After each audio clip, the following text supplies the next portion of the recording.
तर नमस्कार मित्रांनो, श्री टायर सुदगीर आपल्या युट्यूब चॅनलमध्ये पुन्हा एकदा तुम्हा सर्वांचं स्वागत आहे. तर आजचा आपला टॉपिक आहे बिझनेस सेट होण्यासाठी किती टाइम लागतो, किती वर्ष लागतात. तर कुठलाही बिझनेस सेट होण्यासाठी कमीत कमी त्याला 3 वर्ष लागतात. म्हणजे व्यवस्थित एकदम सेट होण्यासाठी 3 वर्ष बिझनेससाठी लागतात. कारण कसं आहे, बिझनेस तुम्ही चालू केलाय, तुमचं इन्व्हेस्टमेंट किती आहे, 2 लाख रुपये इन्व्हेस्टमेंट, एक्झाम्पल घ्या, 2 लाख इन्व्हेस्टमेंट आहे. तुमचं बिझनेस स्टार्ट केलात, तुम्हाला प्रॉफिट चालू झालं. आता बऱ्याच आपल्या मराठी मुलांचं काय माहिती आहे का, मराठी पोरांचं एकमेव चुकीचं आहे जे की बिझनेस लॉस मध्ये जाण्याचं.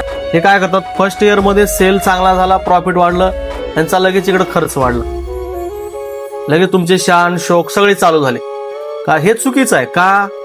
कारण कुठल्याही बिझनेसला कमीत कमी 3 वर्ष टाइम द्यावा लागतो आणि त्याच्यामध्ये तुम्ही एकही रुपया प्रॉफिट घेऊ नये.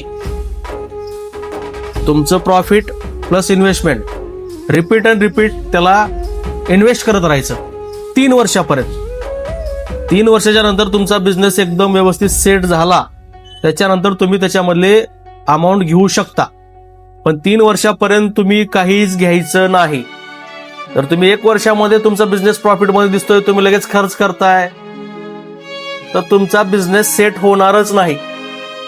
कारण तुमचं इन्व्हेस्टमेंट मायनस होईल, तुमचं प्रॉफिट मायनस होईल. आणि कुठलाही बिझनेस होऊ द्या, 3 वर्षामध्ये तुम्ही लोन जरी केला असेल, लोनला सुद्धा तितकंच अमाऊंट द्यायचं जेवढं तुम्ही लोन घेतलेलं आहे, त्याच्यामध्ये आणखी एक्स्ट्रा वाढवत बसायचं नाही. आणि मी का सांगतोय, कारण हे माझे स्वतः मी केलेलं आहे, कारण ही माझ्या स्वतःच्या चुका आहेत. म्हणून मी माझ्या मराठी पोरांना ही सगळ्या गोष्टी मी सांगत असतो वारंवार. कमीत कमी 3 वर्ष बिझनेसला टाइम द्या. त्याच्यामध्ये कसलंच प्रॉफिट घेऊ नका. तुमच्या स्वखर्चानं तुमचं प्रॉफिट तुम्ही खर्च जे करणार स्वखर्चातून करा 3 वर्ष.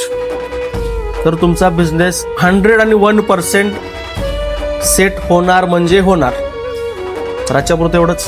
जर तुम्हाला व्हिडिओ आवडला असेल, लाईक करा, शेअर करा, कमेंट करा आणि आपल्या यूट्यूब चॅनलला सबस्क्राईब करा. म्हणजे मी असेच नवीन नवीन व्हिडिओ तुमच्यासाठी घेऊन येत राहीन. धन्यवाद.